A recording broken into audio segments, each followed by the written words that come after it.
Hello folks, shintigercurl here. That dude sans the straw hat because I actually wanted to talk to you about something. Now, this has pretty much been in the media and on social networking and on the news outlets about this particular subject, and I felt I needed to at least say something about this particular subject. Now, for those of you who don't know, it involves the star of the reality TV series 19 Kids and Counting, a man named Jim Bob Duggar, who pretty much the entire premise of the show is that they have 19 kids and more. Now, I've never watched the show, don't care to, because this type of programming is not my cup of tea. But it recently came to light. Let me just read this off. This is from Wikipedia. Hold on, man. Hold on, I'm just gonna read this shit off. I'm sorry, but all right.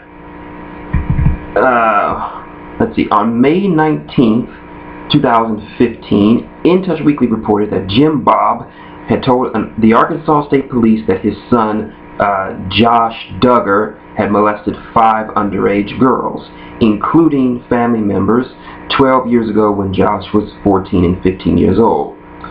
The abuse involving touching their breasts and genital regions on multiple occasions when they were asleep, and in a few occasions when they were awake. Jim Bob told police that he referred Josh to a program consisting of physical labor and counseling after consulting with his church leadership. Michelle said this involved Josh being sent away from home to work for a family friend in regards to a remodeling business.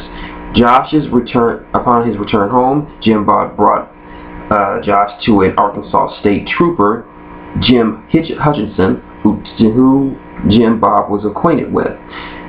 Hutchins did not take any official action, but reportedly gave Josh a stern talking to, with Hutchins later arrested and convictions on child pornography charges. The case went inactive. Jim Bob spoke officially to law enforcement in 2006 after the molestation was reported to authorities by producers of the Oprah Winfrey Show who were interviewing the family. The show had received email regarding the allegations. Because the 3-year statute of limitations had passed once the allegations were formally documented, Josh was not formally charged. In a joint statement with People magazine following the report, Jim Bob and Michelle said, "Even though we would never choose to go through something so terrible, each of our family members are drove closer to God. We pray as the people watch our lives, see that we're not a perfect family. We have challenges and struggles every day."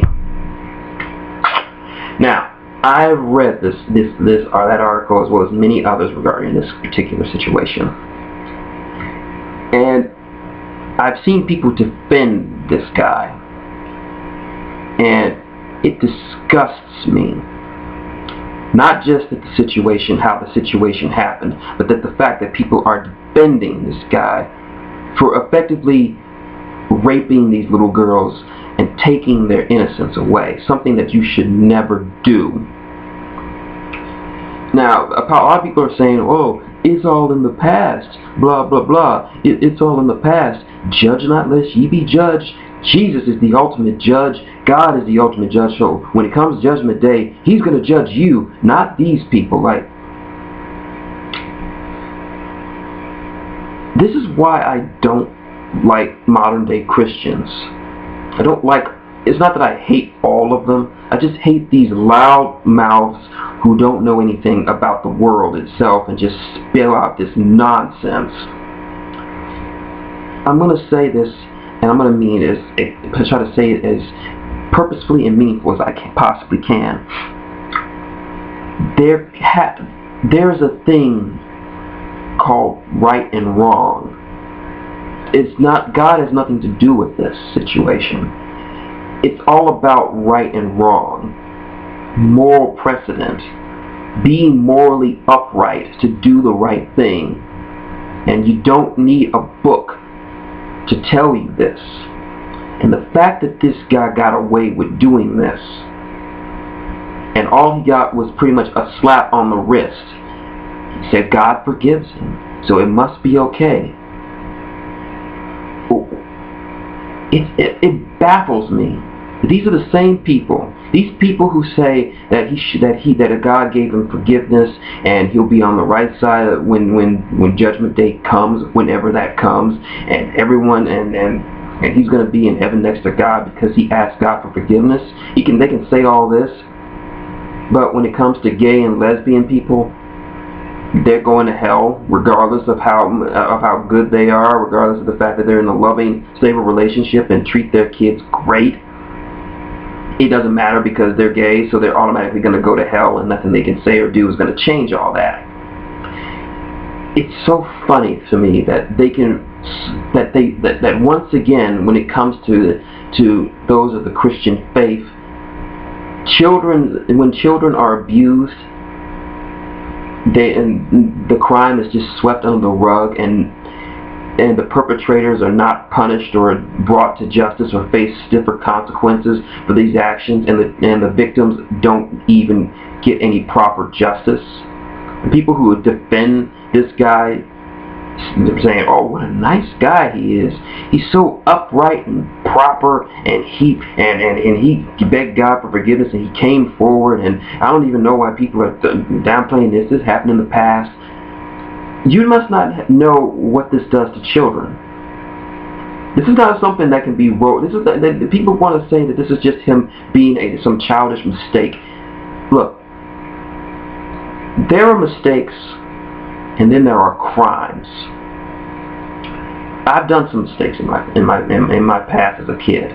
I've skipped school, I've cut class, I've lied to my teachers, I've stolen things from the store before, candy bars and what have you. I didn't commit armed robbery. I just stole little things, whether willingly or whether I know I'm doing it or whether I do it unconsciously or what have you. Those are mistakes. A mistake is something like a small little misdemeanor, something that doesn't really hurt anyone, just small little crimes that really don't hurt anyone. This is a crime. This guy robbed 5 girls, including his own sisters, of their innocence. He fucked them up for the rest of their lives, because I can tell you right now, I know quite a few people who have suffered at the hands, who have suffered real child abuse, child sexual molestation, and I can tell you this much: just saying that God forgives them or something like that does not erase what they've done, because this violates all semblance of trust and understanding from themselves and for the person who did it, especially if it's a person that they trust, from a parent or a sibling or a family member or a guardian. This violates their trust. They can't trust people anymore. It fucks them up. It turns them into hostile. It can make them hostile. It can make them unsociable, hard to trust anyone, hard to have social or relationships or social or meaningful relationships with anyone, or at the very least, or the very worst, turns them into promiscuous people who have sex with pretty much everyone on the radar, or even forces them to turn to drugs.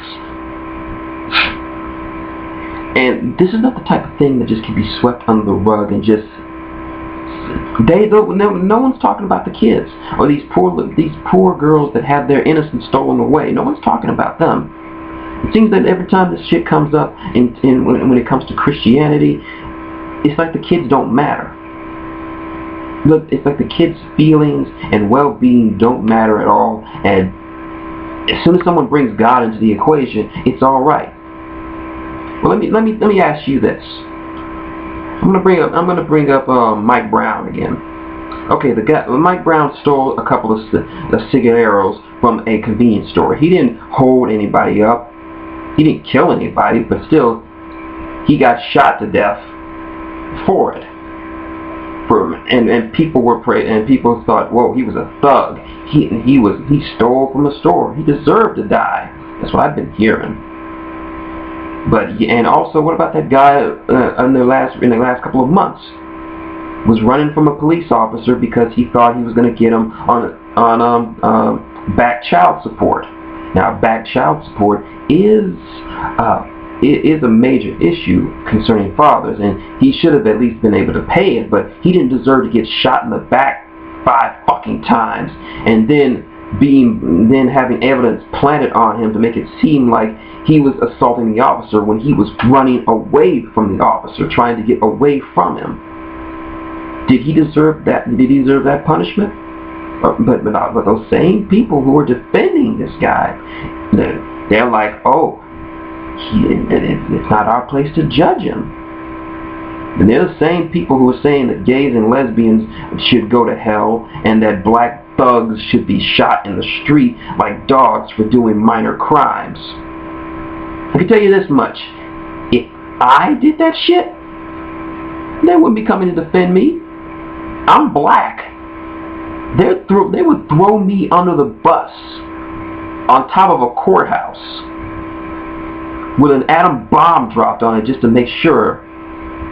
But just because I'm not white and I'm not rich and I'm not a loud enough Christian and I don't speak in a loud enough voice for Christ, that I deserve all this. But that's what I know what will happen in this day and age. Because in this day and age, it's not about, it seems that being religious and being morally upstanding don't go hand in hand.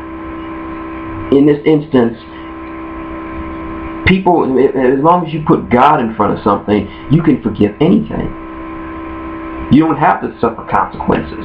This guy, all he did was go build houses, and the cop, and a cop gave him a stern talking to. Mind you, the same cop is in prison right now for child porn issue, for possession of child porn. So this should tell you why he didn't give this guy, didn't put this kid in jail, or at least run a case on this, because he was a pervert himself. This fucking sucks. So again, no one cares about these kids. No one cares about what the fuck they're going through. Yes, they're speaking for them, but they're not speaking with them.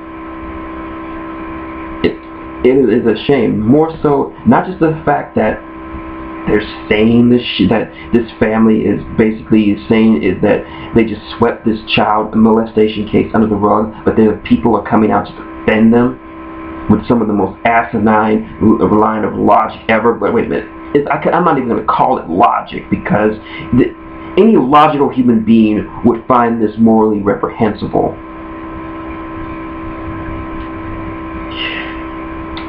This is part of the reason why Christians get such a bad rap nowadays. It's this backbiting, hypocritical bullshit. Where gays and it was, hey, it's okay. I mean, he just touched him a little. Kids make mistakes, but oh, them gay people over there, they're going to hell. Fuck them.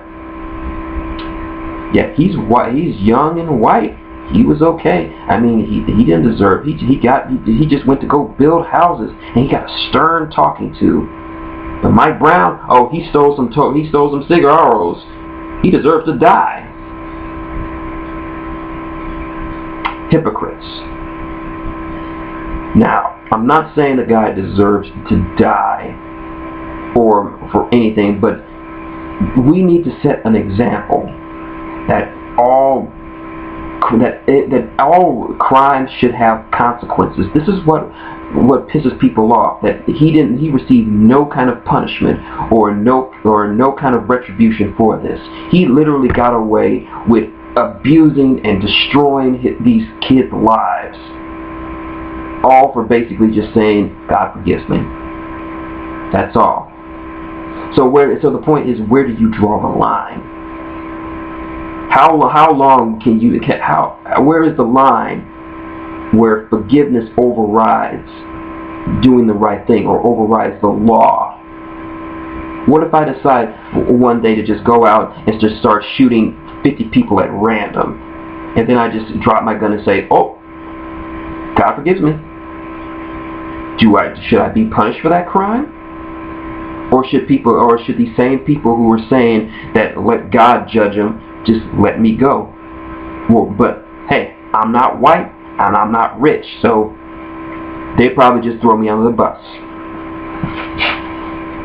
But yeah, we need to look. Christians really need to reevaluate themselves. The entire thing needs to be reevaluated because it's not working. This is not what Jesus had in mind. He is all about forgiveness, but you also have to pay for what you've done. It's all about consequences, and it's all about actions and consequences. You commit a crime, you need to be punished for it. That crime. You kill somebody, you need to suffer for it. You need to be tried, and if you kill someone and it's proof that you did it, you will be tried and convicted and sent to jail as punishment. And just like with child molesters, you do some shit to these kids, you need to be tried within a court of law within this country, and then be punished accordingly. Let the punishment fit the crime, and this crime is horrific. So yeah, I'm not going to say I'm going to wish death upon him, but I will say this: if I see this guy in the streets, I'm going to kick him in the dick. Then I'm going to call my parents and have them kick him in the dick. Then I'm going to call my sister and have him kick him in the dick. Then I'm going to call my brother-in-law, have him kick him in the dick. I'm going to call my best friend and have him kick him in the dick. Have all of his brothers come and have them kick him in the dick. I'm going to call my best friend, Dante Nickings, from Kansas City, have him kick him in the dick. I call up every one of my friends on Facebook, Twitter, tagged, Instagram, image for a post, whatever, and have them all kick this guy in the dick. I want him to be kicked in the dick so hard that every time he thinks about fucking with a little kid again, his dick and balls retreat back up into his body so that he virtually becomes a woman, and that he is never able to have any kind of interaction with children or women ever again. Those are consequences. And before every time I kick him in the dick, I'd say, hey, God forgives you, I'm going to kick you in the dick. So that's my take on this whole vulgar thing. If you like what you see, link, comment, subscribe below. You know the deal. Got any questions, comments, where you want to discuss this shit and you're not one of those forgivists who just want to sweep this shit under the rug because doing this would be a disservice to not just the kids that he did it to, but to all children everywhere who suffered at the hands of an adult who decided to abuse them and steal their innocence. Don't bother, because I'll just delete it. I don't need that kind of crap on my page. It's not putting me in a good mood.